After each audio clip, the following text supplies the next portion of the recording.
It's time for EdTech Mondays, brought to you by Mastercard Foundation and CC Hub. Throughout March on EdTech Mondays Nigeria, we have been exploring the theme Powering Learning Everywhere, partnerships that scale EdTech adoption. In the first two episodes, we examined the policy and financing structures supporting digital learning in Nigeria. We looked closely at the role of the Federal Ministry of Education and key agencies such as the Universal Basic Education Commission, UBEC, highlighting existing provisions including the Universal Service Provision Fund, USPF, Impact Alliance, and the UBE Fund. These initiatives demonstrate that Nigeria has established important financing and policy frameworks to support digital learning. But policies and funding alone do not transform classrooms. The next critical question is, how are digital learning interventions translated into real impact within schools and communities? Today's episode focuses on practical implementation. We explore how organizations working on the ground are translating partnerships, financing, and policy alignment into tangible improvements in learning access. To unpack this, we spotlight the work of Oando Foundation, whose education initiatives focus on expanding learning opportunities for underserved children. We'll also hear from Schoola, an EdTech platform that supports teachers to improve their ability to deliver effective teaching and learning in basic education systems. Welcome to the third episode of our March series of EdTech Mondays Nigeria, a platform for critical conversations on leveraging technology for teaching and learning. My name is Nisimadu, Managing Partner at CC Hub, and I will be your host for today's conversation as we continue exploring Powering Learning Everywhere, partnerships that scale EdTech adoption. Today's discussion focuses on real-world examples of partnerships that are improving learning access and enabling the adoption of education technology within Nigeria's public education systems. By the end of this episode, we hope to answer an important question. What types of partnership models are successfully accelerating learning access and EdTech adoption across Nigeria? My first guest is Ms. Tonia Uduimoh, the head of Oando Foundation, where she leads large-scale education initiatives focused on expanding access to quality education for underserved children across Nigeria. She oversees strategic programs that strengthen foundational literacy and numeracy while also integrating environmental education to equip learners with skills for sustainable development. Under her leadership, the Foundation collaborates with government, international organizations, private sector partners, and civil society to strengthen Nigeria's basic education system. Thank you. Great to be here. Thank you. Yeah. My next guest, or my second guest, is Abdullahi Mohammed Bature. He's the CEO of Schoola, an AI-powered platform transforming K-12 education across Africa. With over a decade of experience in digital transformation and education technology, he's passionate about advancing AI literacy and responsible AI adoption across the continent. At Schoola, he led the development of Curry AI, an award-winning generative AI tool that helps educators create lesson plans up to 45 times faster. He's a 2023 Mastercard Foundation. Abdul, you're most welcome. Hi, Nisi.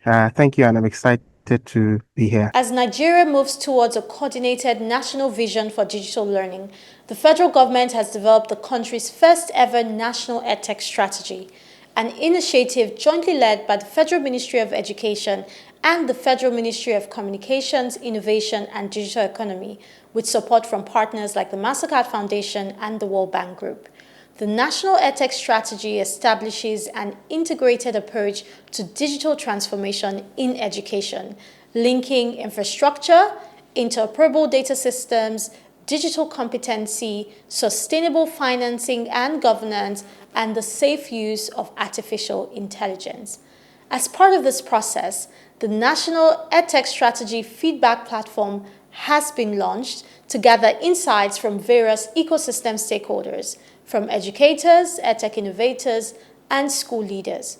We want your voice to be part of this national roadmap, especially from those of you in classrooms, leading schools, building solutions, or supporting learner outcomes. Today, we are inviting you to head to the platform on edutech.education.gov.ng/strategy-hub. I'll take it again, edutech.education.gov.ng/strategy-hub, or send link LINK to 0703 165 0809 to get the link and share your feedback, perspectives on the components of the National EdTech Strategy. We go straight into our conversation. And Tonia, I'm going to start with you. And my first question to you is, Oando Foundation has implemented several initiatives in that expanding access to quality education in underserved communities. What specific learning access gaps are you responding to, especially when you're looking to integrate digital learning into a number of your programs? Thank you for that question. I think having worked in the education space for over a decade now as a foundation, it's unfortunate to say that we're still bedeviled with the legacy issues around the basic education system in Nigeria. So the issues around access, children who are of school age and not having access to school for a variety of reasons. And the even more saddening one that there are children who are in school but are not learning. You have children in grade levels without the core competencies for those grade levels, especially literacy and numeracy. And so when we started the foundation, our focus was a holistic model to education improvement. And so we had a full suite from infrastructure improvement to scholarships to teacher capacity development and all of that.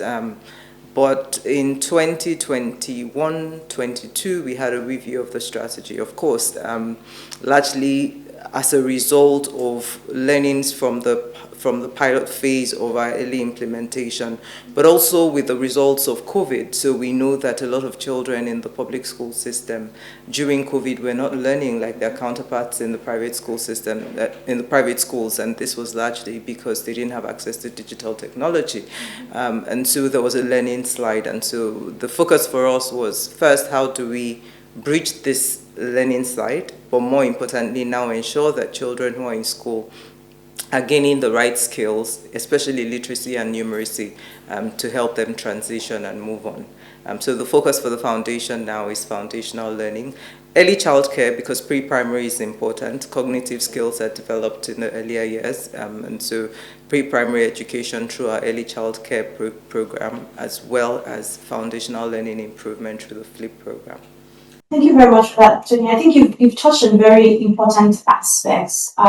I think generally post-COVID or during COVID was when the education system generally started to realize that we needed to build that resilience, and technology would enable us to build that resilience in education system. But two aspects, like you mentioned. One, the learning loss that happened for a number of our children in school during that period, but then now that we're back to sort of the normal system post-COVID, is also ensuring that those who are in school are learning. And thanks for highlighting that, Kelly. Abdullahi, I'll come to you with my next question.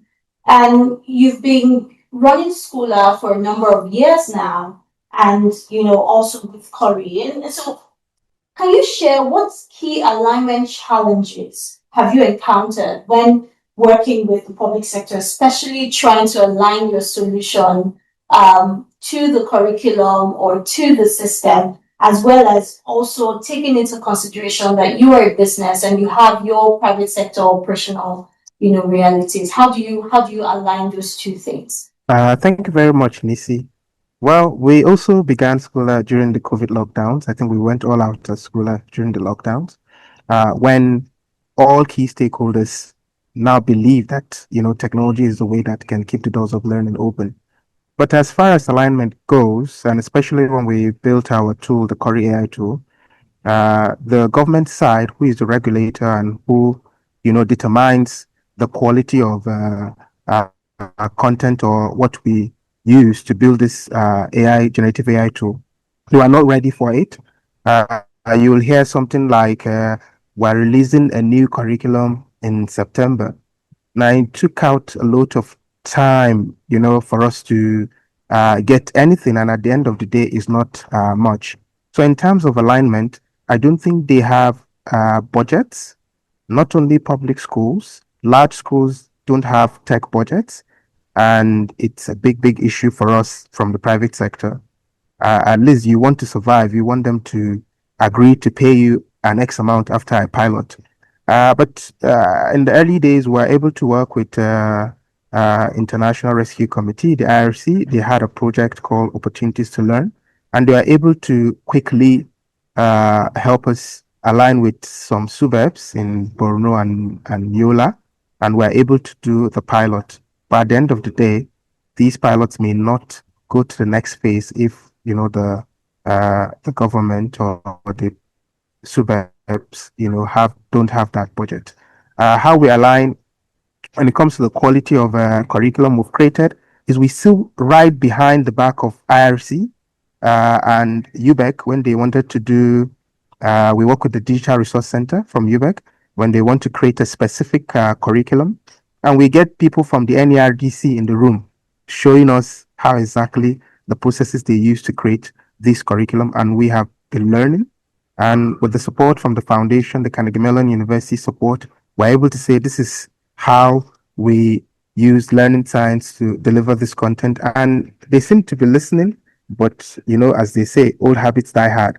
They still want that manual, approach that they take to do their stuff. But it's getting better and better, especially the awareness and real focus by, organizations, NGOs like the Oando Foundation and all around foundational learning. And we are constantly in the room trying to make things better.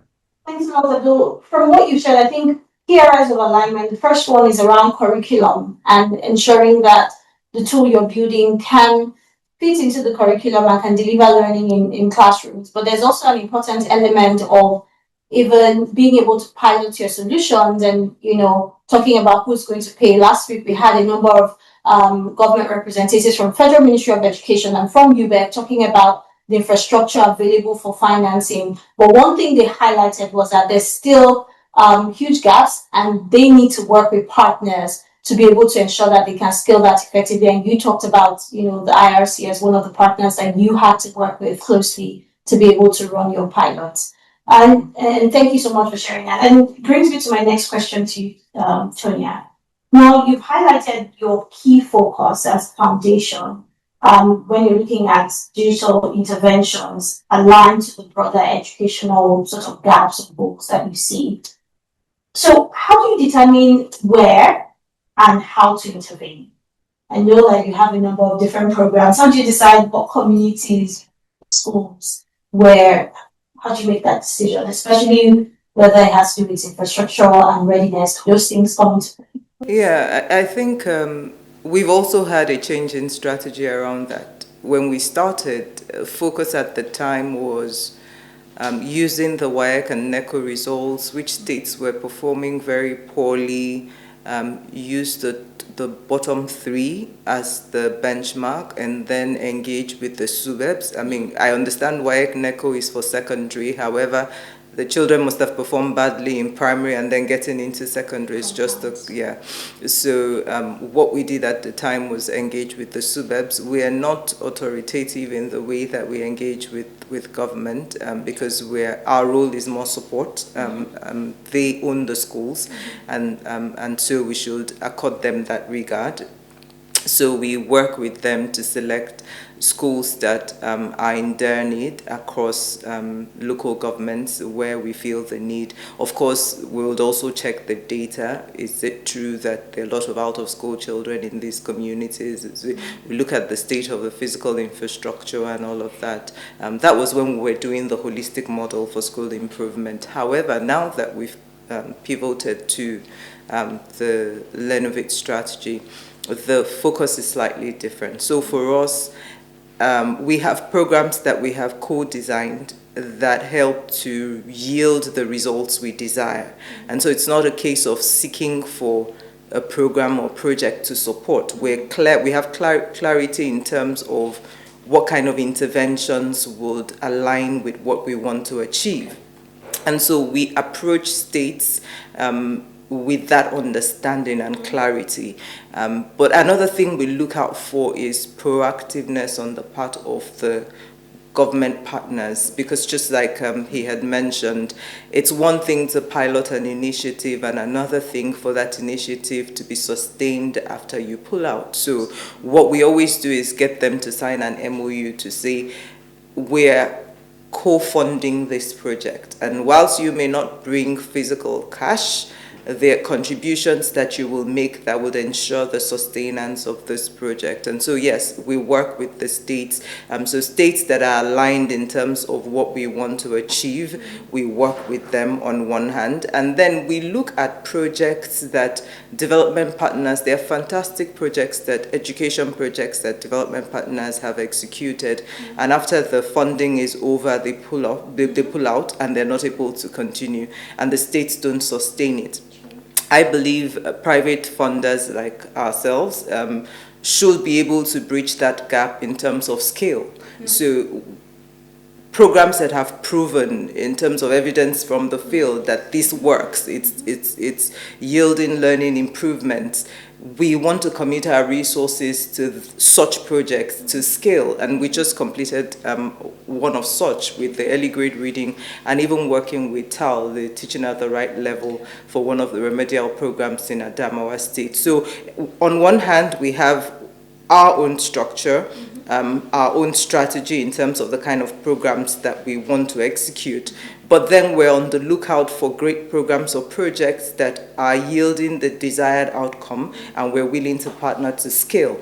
And more importantly, states that have shown commitment and proactiveness, not just to work with us to execute, but to continue after we move out of that community or out of that state. We're even more willing to work with them because they've demonstrated the desire to see us work together. Thank you very much for sharing that, Tonia. And, I'm going to click a bit on the number of things that you shared because it's tied to the next questions I have for you. On the episode 2 weeks ago, we had the government stakeholders here, and one of the key things they mentioned was that from their end, they're having to put in place structures to engage partners, especially private sector partners. And part of why they said they were doing that was also to make sure that they can channel all of the resources towards the aspects that would lead to the most impactful results, because from their experience, usually they're just very sporadic sort of engagements and it's not able to compound. And you've mentioned something really strong here, which is, one, if there's evidence of something that's working already with other partners, private foundations such as the Oando Foundation are willing to double down, to take that to scale. And it brings me to my question, and you touched on it a little bit, but I want you to expand it. When it has to do with, partnering with government, like you mentioned, they have to be ready, they have to be willing, even if they're not putting cash to fund you. Are there models or key approaches that you think the government on their own end need to take into consideration so that private foundations such as the Oando Foundation can partner with them easily and help to amplify these results that we're all seeking at the end of the day? Well, I think government, this current administration, and speaking about UBEC specifically and the executive secretary, just a few weeks ago, they did the first round of review for the public-private partnership framework. For a long time, I've always said there's no reason why the PPP, especially as it relates to education, only emphasizes infrastructure. Because infrastructure is not, it's a major need, but it's not the most important need when we're talking about learning improvement. A child can have an excellent teacher under a tree and perform excellently. Put that same child in a flashy classroom with all of the resources available and not a good teacher, the child may not perform as good. So I think that UBEC has understood this. They now understand the importance of bringing private sector into play, and what I have seen they're doing is working past it has to be infrastructure for it to be termed PPP, to now opening it up to other elements of the education system that are important, especially the ones that yield actual learning improvement. So I think UBEC is already taking the lead on that. I wouldn't want to discredit. Yes, before now it used to be a struggle to determine which area do we support or which area do we co-fund, but I think all of that is gone now. There's clarity working with UBEC. There's the clarity of purpose in terms of what they want to see such public-private partnerships achieve. And ours is just to align. I don't think it's the duty of the private sector or even development partners to set the tone or determine what should happen. The mandate comes from the government agency. Ours is to align and ensure mutual coordination, mutual collaboration and accountability, because that's important where you're putting funds down. Absolutely. Thank you so much for sharing that. And it's really, really exciting to hear, because we did have the UBEC representatives on the show last week and 2 weeks ago. We talked about this framework that they're putting together. And it's really exciting to hear you, corroborate that and say, this is a really good plan because it helps us align with the government agenda. And it further promotes what you said, that the government sets that agenda, and then private sector, private organizations then say, okay, here's where, we can provide this value so that we're able to consolidate our resources and our efforts related to the type of results, basically, that our children are learning and building the skills that we want them to have. Abdul, I will come to you now. And from your experience, right, you've talked already about a number of projects that you've implemented in partnership with UBEC. How can partnerships better prioritize underserved and rural communities? And what sort of partnerships, from your experience as an EdTech founder, will be important in enabling your solution, Corey AI, to reach, teachers and students in the most underserved areas in Nigeria? Thank you very much for that question. We have really worked with some local partners that have access to these rural stakeholders. For example, we have partnered with and aligned with EduTerms that already has a whole government, using its platform, knowing where the learners are. And we've been able to give access to all the teachers on the platform. First, where our priority is teachers, and if they don't have access to professional development skills, our tool will be useless. What we've seen after building Core is that it's able to generate quality lessons, but the evidence that we're looking for to say this pilot can scale, we couldn't find. So it's now to align with NGOs, to align with existing platforms that exist to see how we can actually deliver that result. So the pilot first, scale later, that we've tried to, the approach that we took the first time, we are trying to do better now with existing partners that, the government and the people trust. And we work with existing systems, the UBEC, the EduTerms, and existing foundations that have access like IRC, etc. Thanks a lot, Abdul. I think there's a key thing you've highlighted there. It's around partnerships with other similar or other EdTech companies that have the access within the public education systems, and then layering your solution on top of that, but then also working with a number of the different partners that you've highlighted. So thank you for that. Last question on this episode today to both of you would be, and I'll start with you, Tonia. If you're going to talk to other private foundations like the Oando Foundation in Nigeria to say, look, there is a gap, there is a need, we want you to come on board, what key things are you going to tell them about?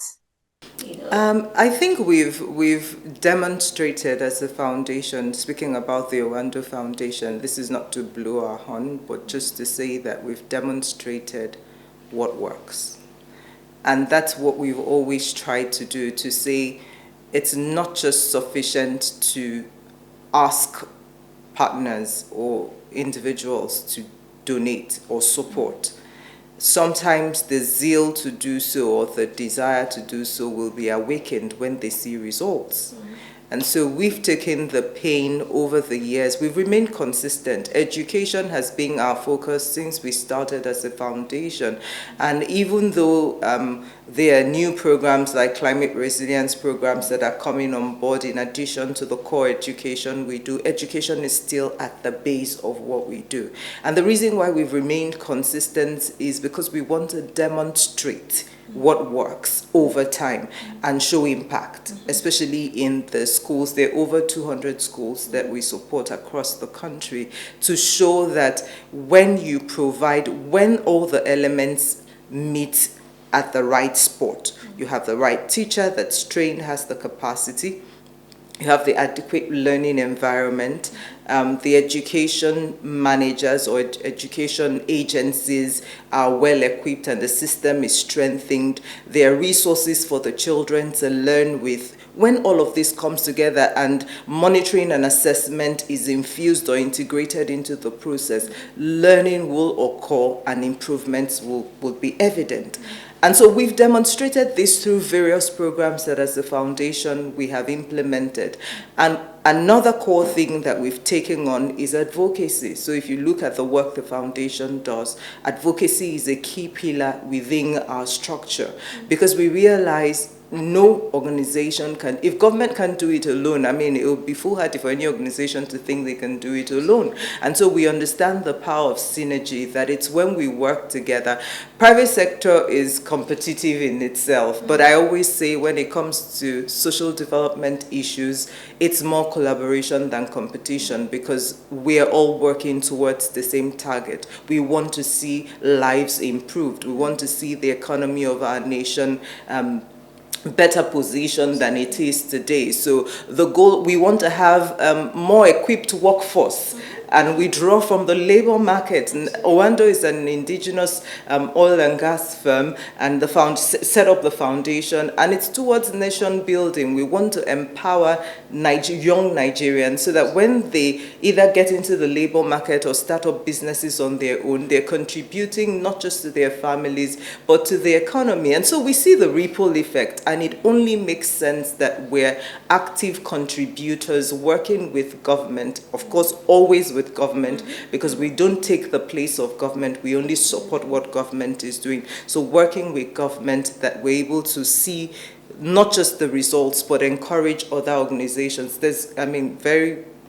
In 2 weeks, there's a private sector convening, well, it's the Ministry of Education that's convening, but private sector CEOs to speak about the minister's current nursery strategy under the education portfolio and what the mandate is and how private sector can support. I must give it to the present government. I mean, they're doing the best that they can across board to see how to strengthen private sector collaboration. And it's important for us as private sector to say, we will not just sit back and say we're doing CSR and whatever we do with CSR is enough. Yes, it's good that you're giving something via your CSR. However, we can do more. It's on the part of government also to think of ways to incentivize private sector so that you can mobilize more capital for the education space. Education requires patient capital. It's long-term investment. So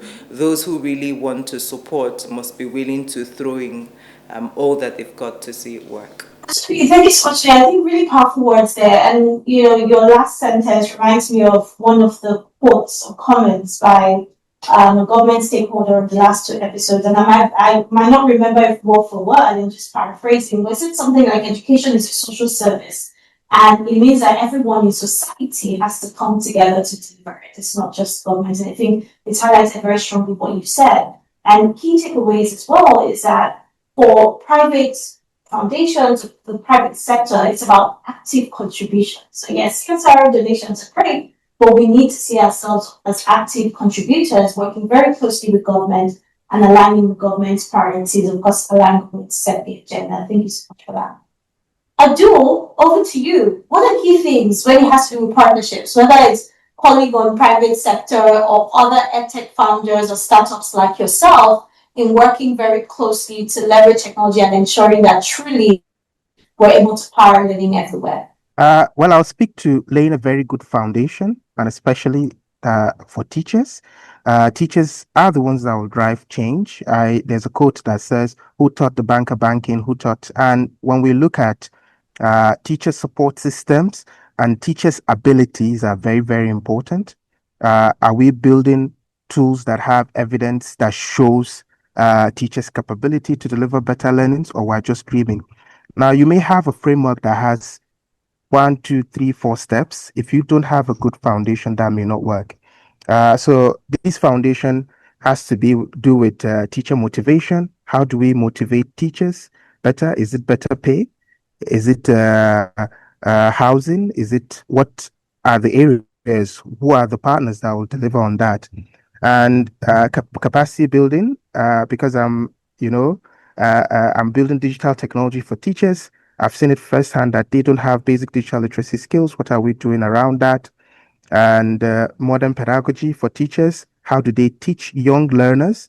I think these are areas that partners can look at, and innovators and founders like myself that are building solutions around this foundation is very, very, very, very important.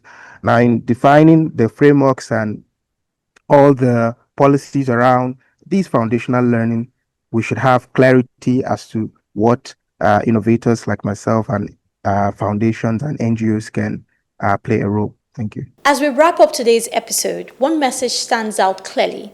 Scaling digital learning is not only about innovation, it is about collaboration. When governments, foundations, and innovators work together, partnerships can unlock new opportunities for learners who might otherwise be left behind. But the real test of these partnerships is not the number of projects launched, it is the long-term impact they create within classrooms and communities. Remember, you can continue this discussion on our WhatsApp and Telegram channels, EdTech Mondays Nigeria, and don't forget, past episodes are always available on Spotify, EdTech Mondays Nigeria, and YouTube CC Hub Africa. Join us next week as we conclude this series and explore what sustainable public-private partnerships truly look like in Nigeria's education system. Bye for now. Tech Mondays, brought to you by Mastercard Foundation and CC Hub.